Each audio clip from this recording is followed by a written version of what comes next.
Good morning, student. Welcome you. In previous lecture, you have studied about standardization and simplification of work. ठीक है, हमने पिछले topic में देखा था कि किस तरह वर्क को अपन स्टैंडर्डाइज बना सकते हैं, किस तरह उसका सिंप्लीफिकेशन कर सकते हैं to get better result. Okay, now work study. Okay, work study.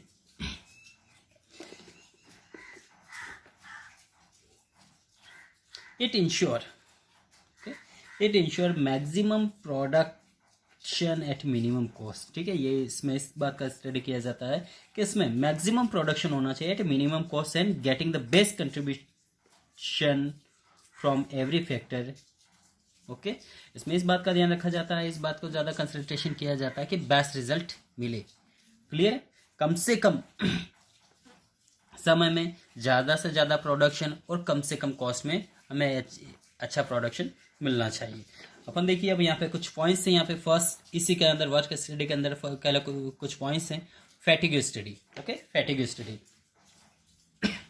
Fatigue study होता क्या है? Okay, the technique of scientific management. Okay, according to this scientific management technique is conduct to find out the frequency of rest interval.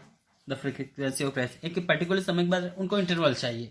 Then the duration of rest interval. Duration of rest, जो आप एक particular जो duration fix time है उसके दौरान अपने जो भी एम्प्लॉयज उनको रेस्ट दें. ठीक है, 1 घंटा या 2 घंटे के बाद उनको रेस्ट दें. रेस्ट कितने समय का होना चाहिए and the number of rest interval, और कितने, यदि आपका 8 आवर वर्किंग है तो उसमें आप कितने बार उनको रेस्ट प्रोवाइड करेंगे. जैसे अपन फॉर एन एग्जांपल अपने स्कूल में अपन देखें तो हमें 2 बार रेस्ट मिलता है. Okay, first after 3 period lunch break, lunch के साथ हमारा रेस्ट भी हो जाता है. Then after 2 period we have a tea break. Okay, तो 2 ब्रेक मिलते हैं हमें, तो इससे क्या रेस्ट हो जाता है ताकि एक जो भी एम्प्लॉयज़ हैं उनकी थकान दूर हो जाती है, तो जिससे उनके जो वर्क है उसकी एफिशिएंसी बढ़ जाती है, जो अच्छे बेटर रिजल्ट कर पाएंगे. तो इस तरह से फैटिग स्टडी में इन चीज़ों का ध्यान रखा जाता है. Okay, a person is bound to get tired when its he performing job for long period of time. ठीक है, a person is bound to get tired. ठीक है, जो पर्सन यदि लगातार 5 से 6 या 8 घंटे लगातार काम कर रहा है तो 100% स्वाभाविक सी बात है वो थक जाता है. He is getting tired if he continuously working for a long period of time. Then there is always need for rest interval. इसलिए उसको ज़रूरी होता है कि उसको कुछ रेस्ट दिया जाए 2 घंटे बाद, 2.5 घंटे बाद. ठीक है, यहाँ पे टेलर सजेस्ट कर रहे हैं, Taylor suggested that the time period of frequency of rest interval should not be decided by the wish or experience of the manager. Okay, जो टाइम पीरियड हम दे रहे हैं, जो रेस्ट का इंटरवल जो दे रहे हैं, वो एक मैनेजर के द्वारा उसकी विश या एक्सपीरियंस के तौर पे नहीं डिसाइड होना चाहिए. ठीक है, but to give a scientific approach fatigue study must be conducted. ठीक है, वो साइंटिफिक अप्रोच होना चाहिए और फैटिग स्टडी, रेस्ट जो अपन थकान है उसको दूर करने के लिए वहां पे वो जरूर होना चाहिए.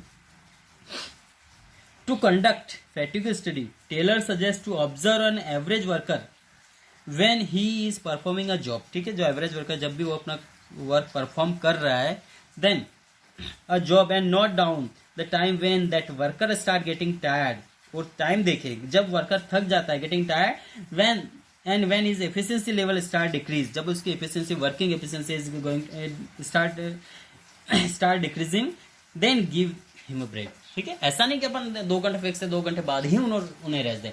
अपन देखें एज अ मैनेजर के तौर पर हम देखें कि वो काम कर रहा है और एक काम करते करते उसकी जो वर्किंग एफिशिएंसी धीरे धीरे डिक्रीज हो रही, कम हो रही, और उसको रेस्ट की जरूरत है, वो थक चुका है. Then give to him rest या other break. This time can be noted to decide frequency of rest interval and during break after how much time the worker. ठीक है, अगला फिर देखें. ठीक, ये फ्रीक्वेंसी देखें, the rest of interval and during a break after how much time the worker become fresh to rejoin the work. देखिए वो कितने समय में वापस अपने काम को रिजॉइन कर सकता है. The work can be the time for rest interval.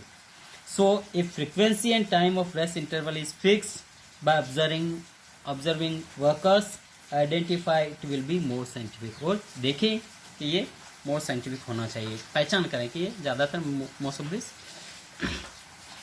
Scientific होना चाहिए. It should be scientific. Okay, now for an example. Okay, यहाँ पे हम एग्जांपल देखते हैं.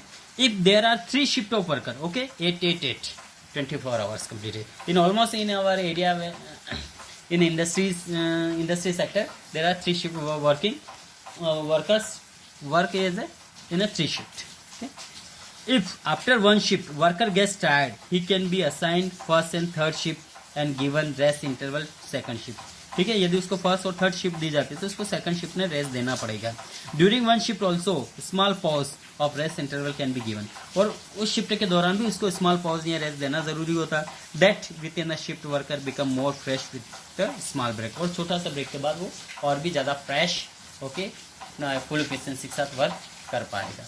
ओके, कुछ यहाँ पे कीवर्ड्स हैं. To set rest of interval, then to set number of frequency duration of the rest of interval. Now method study. Okay, first fatigue study completed. Now method study. The method study technique of a scientific management is conducted to find out the best method. Okay, means the method technique of scientific management is conducted to find out the one of the best method or way performing the job which keep production cost minimum.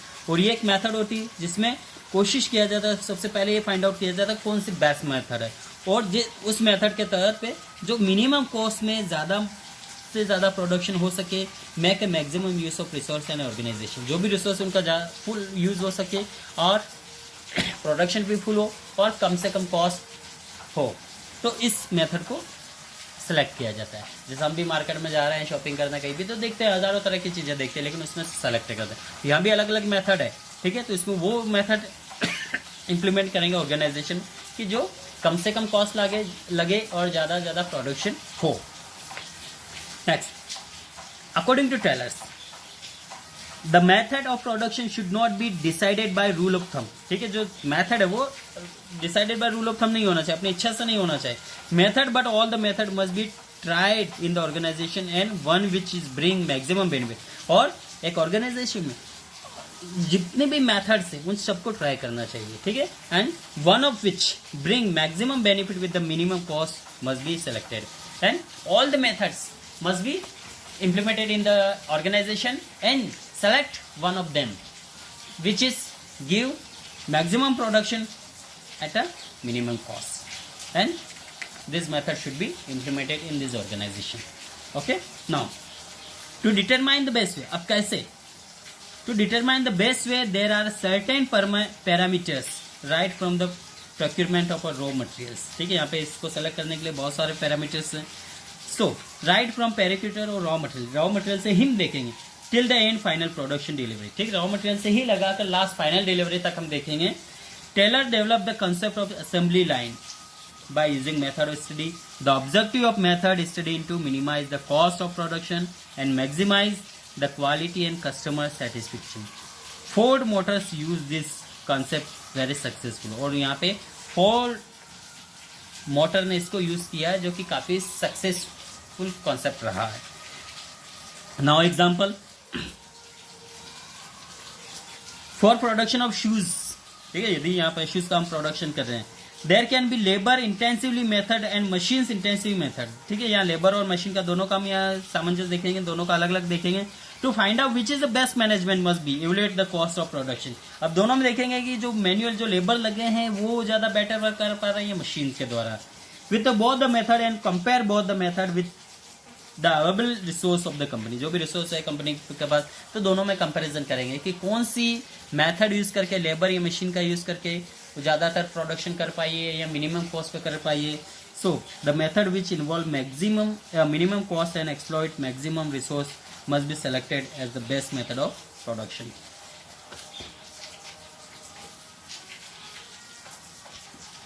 Now, key points here. First, finding the best way of doing a job. सबसे पहले जो job करने के लिए best way देखें, best method देखें. Selection of the method which is minimize the cost and maximum the quality and satisfaction of the customer. और वो मेथड सेलेक्ट करें जिसमें कम से कम कॉस्ट लग रही है, मैक्सिमम सेटिस्फिकेशन, क्वालिटी और प्रोडक्शन हो रहा है, कस्टमर के भी सेटिस्फेक्शन हो रहा है. ठीक है, और एज अ प्रोड्यूसर के भी प्रोडक्शन ज़्यादा हो रहा है और कस्टमर सेटिस्फेक्शन भी मैक्सिमम हो रहा है. ठीक, then last devising the concept of assembly line.